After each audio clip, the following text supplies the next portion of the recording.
So welcome back. So in the last lecture we apprised the first 5-year plan and second 5-year plan. Now we are going towards a quite volatile situation. In that third 5-year plan, we really had an interesting phase where we were facing an unprecedented situation from our neighboring countries, and as a result we had to resort to a different set of planning process.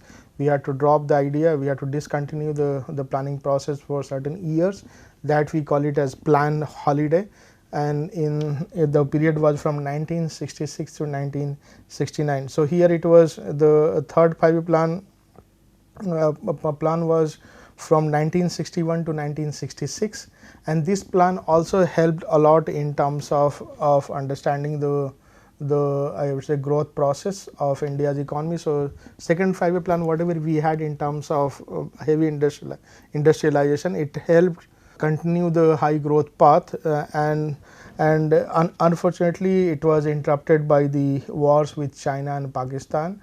And at that time, since second 5-year plan did not pay that much attention to agriculture, and due to bad monsoon, we had a severe drought situation in certain parts of the country, especially in Bihar. The drought situation was so intense that there were, at least the death rate had gone up, and the food shortage was really high. So at that point of time, even India had a tough time to negotiate with the US and the IMF and the World Bank to give at least some support, and given the external situation that we had, it was really difficult to procure that support also. So that's why this particular period became really a challenging period for policy makers. So India faced severe drought, major shortage of food was reported in Bihar. So the death rate in Bihar had gone up by 34% or so. So the third 5-year plan had the target rate of 5.6%, but it was again a failure, and it achieved the growth rate of only 2.4%. And that was not because we were not capable of doing, but because circumstances were not that favorable, and even the domestic economic setup that we had, it was not very good. So the war ultimately had an impact on the budget allocation of different sectors, and as a result the agriculture, even manufacturing and certain other sectors were also not doing good. And the third 5-year plan is also is known for its landmark achievement in terms of agriculture, that this was the process when MS Swaminathan and Norman Borlaug came together, and then they envisioned the green revolution in the country to make India self-reliant on food production. And then at that point of time, because of the excess distribution of high yielding varieties of seeds, the green revolution took off, and it also created a lot of buzz in the different parts of the country in terms of growing inequalities. But keeping that aside, third 5-year plan also gave special emphasis on agriculture, especially food production. One important note that everyone asked in most of the exams, that when India had to go for a planned holiday. So it was a period when we were facing extreme situation, 1966 to 69. So this was the period when we call it as planned holiday. So in agriculture, high yielding varieties were introduced in 1963, and this led to the, in certain part of especially Punjab, Haryana and western part of the Uttar Pradesh, these HYVs were distributed, and this particular region became prosperous in terms of high yield and in terms of productivity, which means that the agriculture productivity had gone up. So production of wheat and paddy increased due to adoption of Mexican varieties wheat and Taichung native one of paddy in 1965. So these two varieties were quite popular at that time, and especially in Mexican varieties there were the different others, and it really helped in India to come out from the food shortage. And then the focus was completely shifted to agriculture, to industry and the services and other sectors. One of the important development that also took place was the setting up of the regulatory framework, regulatory architecture for the agriculture sector. So certain bodies were set up, for example, Agro Industries corporation in every state. Then there was the Cooperative Development Corporation, then the National Seeds Corporation. So these corporations helped in smoothing the process of agriculture development in the country, and this helped a lot in terms of not only making the country self-reliant in terms of food grain production, but also making I would say rural areas more prosperous. So that's why the third plan is more known for such contributions. But at the same time, third plan is also known for a drought that was felt in certain part of the country very acutely, and that's why it is also important to note. If we stop here for one moment and if we try and see that how we can simply understand or we can go for some kind of appraisal of first 3 5-year plans, then we find that first plan had focused on the capacity, second plan had set the framework for, or it had laid down the industrialization process. The third plan focused mostly on the agriculture capacities, food grain production, and it had, so first and second had ignored the agriculture sector, and the importance were given to industries. Some thinkers were of the view that rural industrialization, even keeping agriculture as the main agenda. So after that there were political development. So the political parties and politicians affiliated to agriculture sector, they also came in power, and then they also emphasized more on the agriculture sector because of the second 5-year plan impact. So second 5-year plan is known for that. So third 5-year plan completely gave the reason to enjoy the rise of agriculture sector as a self-sufficient sector in terms of food planning process, right. Now fourth 5-year plan was introduced in 1969, and it was, the duration was from 1969 to 74. The fourth 5-year plan also had a surprising development, because then at that time there was a Pakistan controversy and the creation of Bangladesh, and then we had a war with Pakistan at that time also. Then we had OPEC oil embargo. Under that we had to import the crude oil at a higher price. As a result, the import cost went up, and then we had to pay a lot in terms of foreign exchange.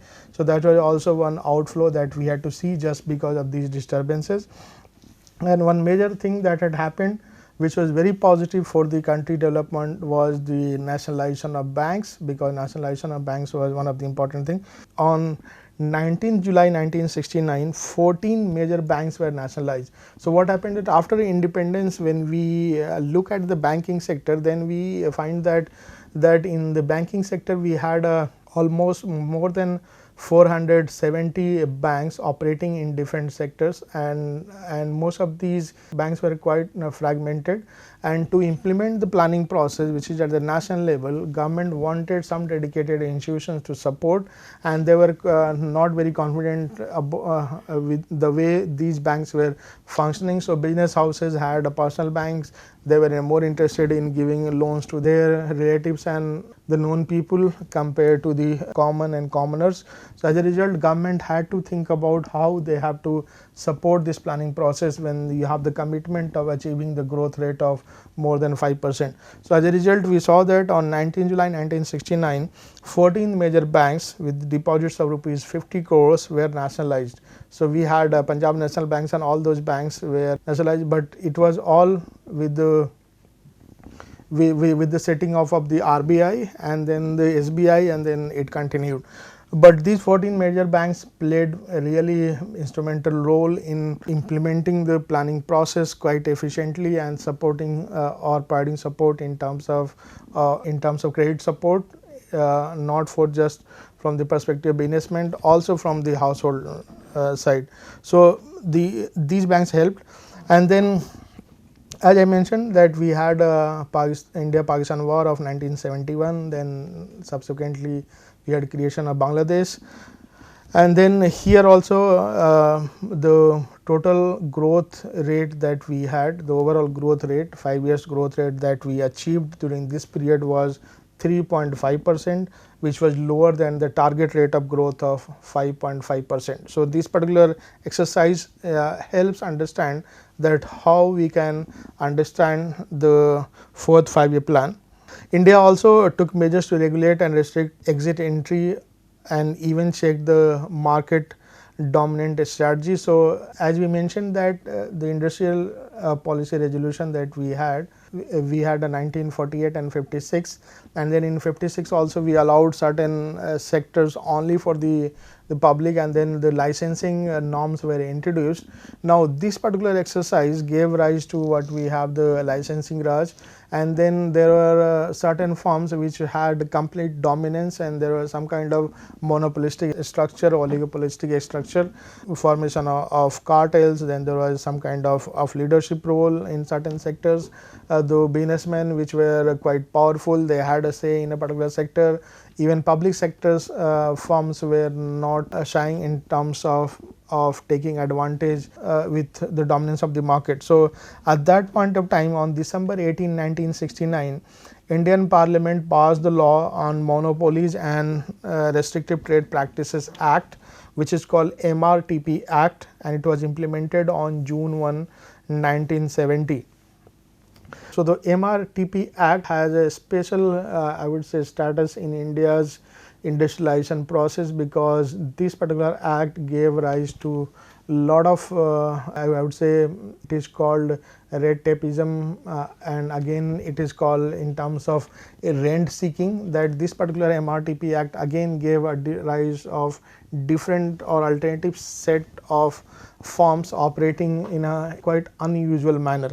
Right. So, the Dutt committee had recommended that, and it submitted the report which was titled as Industrial Licensing Policy Inquiry Committee, and this committee recommended that there should be a complete control on and check on the entry exit of firms, and then whether the firms are opting a fair market strategy or not. Is there any kind of predatory pricing happening? The main objective was to check on the market concentration, whether the particular sector is operated by only one particular firm, or it is or there are large number of firms operating. Control of monopolies, whether there is a single firm dominating, or even monopolistic and restrictive trade practices.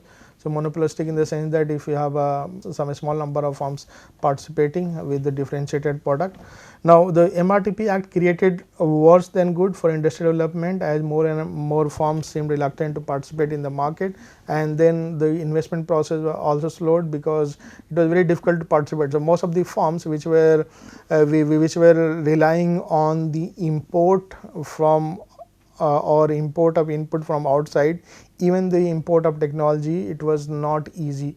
So, that is why the services sector firms, if you go through the history, you find that most of the services sector firms, they report that it was very difficult for them to compete. It also ushered the era of red tapeism, normally used for rent seeking activities, where there is a collusion between a firm and the politician or the bureaucrat. If the bureaucrat is giving extra favor, then firms also in return give extra favor, and there is some kind of collusion happening. So, that we always mention in terms of political connection of firms. So, politically connected firms.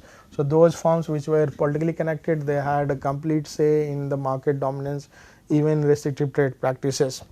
The proponents argued that MRTP Act was needed because of widespread practices of monopoly and product concentration. In certain areas, in certain segments, the firms were producing a certain amount of product, but with a certain change of labeling, they were participating in other markets also, and as a result, the domestic market in different parts of the countries were completely dominated by a particular set of firms. So, MRTP Act was not also successful in terms of restricting the in a good sense in terms of market development. It basically helped the large firms to dominate. Large business houses had the disproportionate share in the operational licenses, and it had even controlled the market through firms and their control, which means that these large firms, basically big business houses, had a complete say in terms of tractor, in terms of you have a whole lot of automobile sectors. So, this particular MRTP Act also gave rise to this.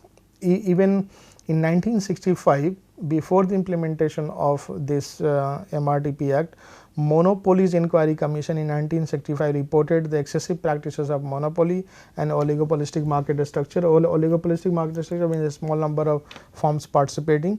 Now, the commission found that out of 1298 products produced at that point of time, almost 88% firms were oligopolists, 437 were monopolists, which means only one seller, and 229 duopolists, means two sellers, right. So, this shows the distribution of market at that point of time, and that is why MRTP Act was needed. Lately in 2009, MRTP Act was repealed and it was replaced by the Competition Commission Act of 2002. Now in India we have a Competition Commission of India to look after such differences with respect to market dominance, monopolies and trade and monopolies and restrictive trade practices.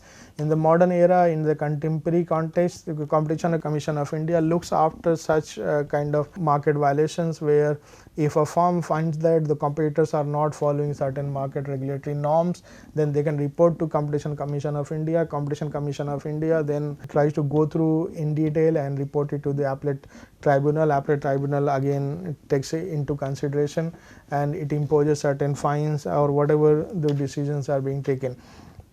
So, the CCI is now a popular institution in India to take into account. You may be reading in newspapers that how DLF was fined, how a National Stock Exchange was not following the norms of market, and how MCX sued the National Stock Exchange for not following in the forex derivatives market. So, those are the important details that that is one I wanted to share with this particular exercise, that we are offering a course on Indian economy. The 5th 5-year plan, which was from 1974 to 1979, was a successful plan because it also focused more on the social distribution and the self-reliance. As I mentioned, that self-reliance was more to do with the agriculture because we were sufficient in food grain. The plan was a success because 5th 5-year plan achieved the growth rate of 5.7% compared to what we have 5.2%. During this period, the foundation of first and second 5-year plans were started reflecting. So, whatever foundations that were laid down, in the fruits of that we started seeing, and it yielded in a higher rate of growth that we see. India became a self-sufficient country in food production with the capacity of 118 million tons. So, this became really an important contributions in terms of how we can think about a self-reliance that we have in terms of food production. Exports also increased by 15%, and India also had forex reserves going up, and we had a good amount of foreign investment coming in. So, overall it looks that by 5th 5-year plan we start, despite being we had to face war and we had unprecedented wars with Pakistan, and then we had with China. Despite those disturbances, then oil embargo of 1973, despite these challenges, India is still able to achieve a higher growth, and it registered a growth rate of 5.7% in 5th 5-year plan. The 5th 5-year plan was also successful. It focused more on social distribution. The critics also blamed the planning as a failure in containing, and the inflation went up by 30%, and this was because of the oil in terms of crude oil embargo that we had to see, and that is why we had seen the increase in our import bill. Import bill went up by 53%. At that time we had a non-Nehru government, so it was Janata Party government, and Janata Party government worked a lot in terms of improving the infrastructure and then also giving more weightage to small scale industries. So, this particular government is known for that. At the same time, this government is also known for introducing the something called rolling plan. So, that is also one important topic that is often asked to the students when they prepare for any kind of exams and all. So, in case of India, the inflation which resulted in the higher deficits, because if you have higher inflation, you are supposed to pay a higher allowance to, or a higher allowance to the employees. So most of the employees had to be compensated by certain increase in DRS allowance. As a result, this puts extra burden on the exchequer, and as a result, we have a higher deficit. So this high inflation also resulted in higher deficit during this period. But at that time, there was again political turmoil happening around, because this particular government was not able to complete its term, and then there was a change of guard, and this resulted in the overall lot of upheavals in the political setup. But on economic front, the economy was able to at least sail through the whatever we had seen the disturbance of 1973. Before the completion of the fifth plan, 1974 to 1979, the plan was discontinued, and then the rolling plan was introduced. So India adopted the rolling plan, which continued 1978. It was planned that it will continue till 1990, but then there was change in government. Mrs. Indira Gandhi took over, and then she discontinued the plan immediately. It was adopted by the Janata Party government. Under this, we had three types of planning. One was immediate, 1 year budget or 1 year plan, then 3, 5 to 10, which is the medium, and the long term 10, 15, 20 years. And the idea was that there will not be any kind of starting and ending point of the planning, it will just roll over. So once a period finishes, it will again go to the medium term and then the long term. So the idea was good, because we had no botheration about how much rate of growth we are going to achieve in a particular plan, but at the same time there was a continuous planning process working, and it was thought that this rolling plan idea will help. The rolling plan was stopped in 1980 by the re-elected Congress government, and sixth 5-year plan was launched. So this particular exercise also gives the idea that in India's history, apart from the plan holiday that we had from 1966 to 1969, we also had to adopt the rolling plan, and then it also continued only for 2 years, because in 1980 the then elected government had discontinued and introduced the sixth plan. The sixth plan and the seventh plan that we have from 1980-85 and to 1985 and 90, these two plans have a special place in India's economic history, because these two plans gave rise to what we call the economic liberalization process. How economic liberalization process helped the economy to move from what we had, the regulated economy, licensing based economy, to the market oriented economy. And 6-5-year plan had the target growth rate of 5.2%, and achievement was higher, it was 5.7%, which means that this plan had really done well. So the growth target was 5.2% and achievement was 5.7%. The seventh plan also achieved it also did well in terms of achieving the growth rate. So it achieved the growth rate of 6.01% against the target of 5%. So there was a 1% increase. So in terms of sixth and seventh plan, if we compare, then we find that these two plans were successful, and this could be because the foundations that were laid down in first, second, third and the previous plans, it helped these plans to continue on those enhanced capacities in production and in terms of supply chain. Now during the period of 1985 to 1990, several measures of economic liberalization were undertaken in terms of certain norms of MRTP Act were relaxed, and some industries were allowed to participate. And if the firms are operating in backward areas, if they set up activities in backward areas, then they will be given incentives. Incentives were also given under the Foreign Exchange Regulation Act, FERA Act, which means that how this particular act helped these sectors to grow, right. Now if you compare in terms of the major liberalization measures of 1985-1990, then we find that the seeds of economic liberalization were sown in the 1985 periods only, and at that time in the Indira Gandhi government had to take support from other parties, left-leaning parties, and even the socialist parties, and that's why it was done very silently, without without so much of noise.